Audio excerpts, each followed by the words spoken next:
family, and it could be your immediate family, your adopted family, just anyone who was your caretaker. For me, it was my birth parents and my siblings. They wanted you in a psych ward, okay? They were attacking your mental health through witchcraft and spell work and putting your name in grave dirt, your pictures, all these things that you had no idea was going on behind your back. You know, you started feeling like, am I going crazy here? Like, what is really going on in this world? Like, what is my existence? You might have suffered from something called an existential crisis, where you start questioning like just existence and how is this even possible? Is God real? All these type of things. And they were especially able to attack me because, you know, I was ignorant to what was really going on and what they were doing. So I was still drinking, smoking, all those things that were making my spirit man weak and basically giving them access to me through the spiritual realm, because I kept, you know, getting drunk and doing all those type of things that, you know, so they were taking advantage of that and attacking me. If you can relate to this, let me know in the comments, okay? And that is one of the reasons why I encourage people to stop drinking, to stop smoking. All these things are holding you back and giving your enemies access to you, okay? And you might notice if when you drink now, like maybe you could drink before and it was always kind of an issue. Obviously, when you get drunk, you know, maybe you don't remember what happened to you and what people did to you and things like that, or what you said, what you did, but then it'll keep getting worse and worse. So it just got to the point where I would drink like even wine or something, and you know, I would just come out of my body like acting crazy. Like it just wasn't fun anymore. I could never just drink and it would be a good time, because at this point I was supposed to already have been taken care of, okay? I was supposed to have already taken my life, basically. I was supposed to have already, you know, lost my mind or whatever else they try to plan for me, but I was still here, okay? I'm still here, period. I'm still here. And so the attacks kept getting more and more intense and just more and more ruthless. So you will start noticing that yourself, okay? If you're having any doubts, I'm here to confirm for you what is going on. So how I was able to escape them, I was able to go no contact with my parents and my siblings. I had to, literally, for my safety, because they were attacking me spiritually. And if you really, you know, may still be having doubts about that, they're showing you in the physical that they don't mess with you, that they don't like you. You should be basically the scapegoat of the family, and I will get more into that as well, because the scapegoat is in the Bible. Like, baby, God already gave us the blueprint and told us everything we need to know in the Bible. People just need to read it from Genesis to Revelation, okay? But yes, so you are the family scapegoat, where they just treat you weird, they treat you badly, they don't show you any respect, they isolate you, they don't really care about your feelings, what you have going on in your life. They may talk down on you, on your romantic partners, or anything like you try to do with your life, things like that.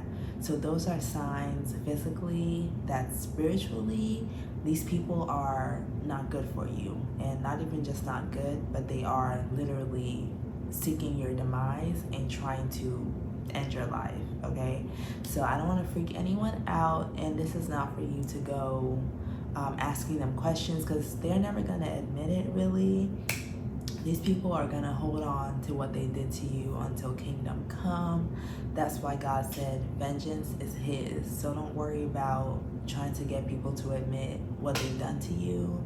You know, I was tempted myself to basically maybe cuss folks out, but God literally God took the power. Okay, I'm not getting into that. But literally God made it where I couldn't even respond to them because I was close to doing so at some point, because they were still texting me. I have a video about that as well, where they were texting me like, oh, I'm praying for you and all this stuff, right?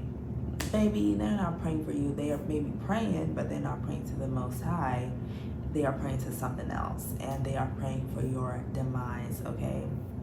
And they were sending me all these texts, not realizing that God had already opened my eyes to what they were doing. So once I didn't respond, they knew I knew what they had been doing since I was born, basically. And yeah, so they finally left me alone and stopped texting me. Some people were still emailing me because they didn't have my number to text, and then they finally stopped as well once I never responded.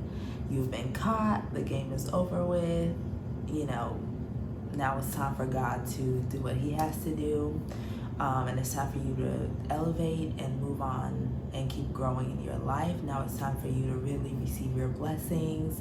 It's time for you to really grow. It's time for you to start your family, meet your husband, your wife, you know, all these things. So yeah. So if you are the family scapegoat, and how you know you're the scapegoat is if you are isolated from your family, they don't really care about you, what you have going on, they don't show you any respect, they treat you horribly, they may be friends with other people that have hurt you and they know these people have hurt you. That's because they're all actually working together for your demise, okay? The Bible talks about the scapegoat, and I'll make a more detailed video about, you know, everything the Bible says, and it explains what they were trying to do to you. They really wanted you to take on all their sins, take on all their karma, everything that they have done, you know, all the sins and crimes really that they have committed against humanity, and put it on you, and they wanted you to die with that, okay? So they were trying to get you to end your life. You know, they were trying to get you to go to the psych ward, to feel like you're losing your mind. And some of us, they did succeed with, maybe, you know, you've been to the psych ward and you felt like that. But yes, so even if, you know, they've done that to you, you're still here, okay? As long as you're still alive, they did not succeed in finishing the job that they wanted to really do to you, okay? As a scapegoat, as the chosen one, as the empath of the family, like I said, they are all the same person, okay? And yeah, so I'm just here to confirm for you, that is what they wanted. They wanted you to be in prison, they wanted you to be in a psych ward, or they just wanted you to be off of this earth, okay? That was the only way they were going to get your inheritance, is if you took yourself out, or if you are not able to walk in your purpose. And when they lock you away, or whatever they were planning to do, that is how they would get your blessings, okay? But God said, not today, okay? Period, okay?